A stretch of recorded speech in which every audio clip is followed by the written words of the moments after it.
All right, it's day 817 of my Joshua Tree series. It's been half a month since the last update, so there's been some change, although to my eye it's not very noticeable because I look at this almost every day. So the trunk is coming along nicely. The leaves at the bottom keep dying. That's just what they do with Joshua trees. Although I'll be showing you an example in a few minutes of a Joshua tree that's very peculiar looking, aren't they all? That seemingly has foliage that extends for a very um, large distance on the trunk that hasn't died. And I recall seeing many Joshua trees where the ends of the branches just have a tuft of sword-like leaves like this, and that's it. So I'm getting rid of the vine offshoots. I have to beat them off with a stick every day. And I'm going to fertilize a little bit more with this Miracle-Gro. It's getting all the water it needs, but who knows how much nutrition it needs. Hopefully I don't over fertilize. With all of my plant series in 2017, I haven't over fertilized, in my opinion, for any of them. Even the California goldenrod has recovered by now, despite its malaise from overwatering. The roots in the watering tray died. I can give an update on that in maybe a few days or a week or so when it's grown yet even taller. So it's reached new heights. And for this, I just fertilize on the perimeter so I don't cause any over fertilization or burns of any sort.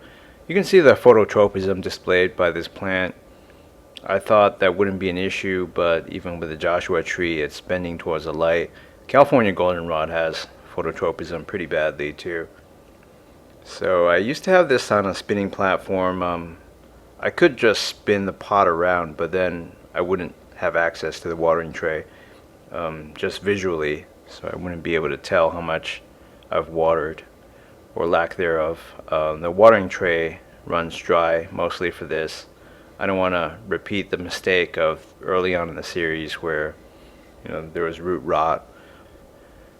But other than early on in the series, this thing has made a miraculous recovery. Looks very healthy, as others have commented. So we're going back to the wild, to my last Joshua Tree National Park visit.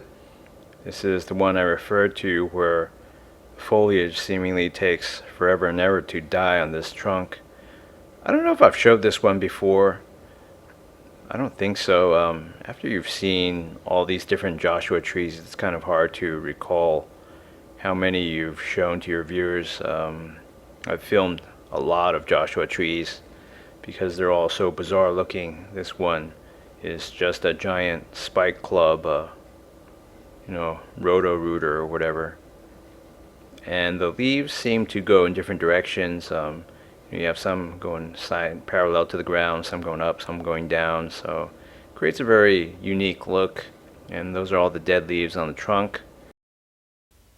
This here is the bladder sage or paperback bush. It's a shrub of the mint family, distinctive for its calyx lobes that develop into small bag or bladder-like shells around the fruits.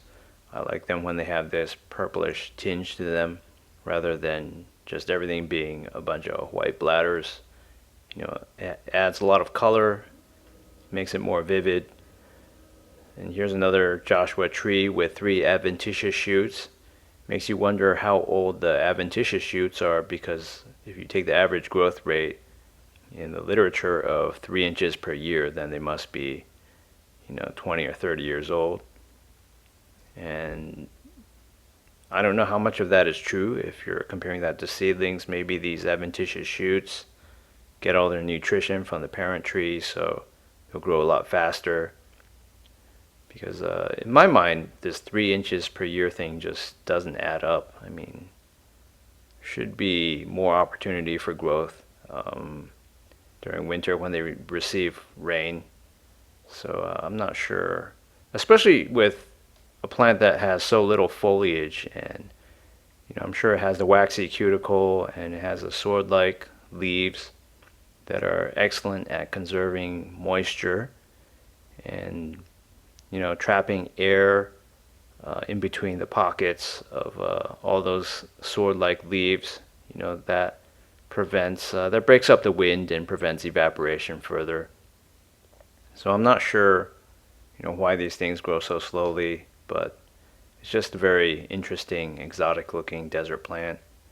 And you can see the bearded branches where all the leaves died. And after a very, very long time, who knows how long, they give way to just bare bark-like appearance. So here's a shrub that I'm not quite sure, what it is. If you know, please respond in the comments. I know I have a lot of botanists and plant experts, local flora and fauna experts around. But the main focus of this is actually the desert Christmas tree, which I saw a lot of. The desert Christmas tree is a very interesting parasitic plant that lives off the root system of its host plant, which I just showed you earlier. And it saps its water and nutrients, so it doesn't need to do any of that on its own. It's kind of like the mushrooms of the fungi kingdom. You'll never see the actual organism except for the reproductive structures. In this case, you have these woody inflorescences that pop up in clusters like this, and do have the general morphology of small mushrooms to some extent.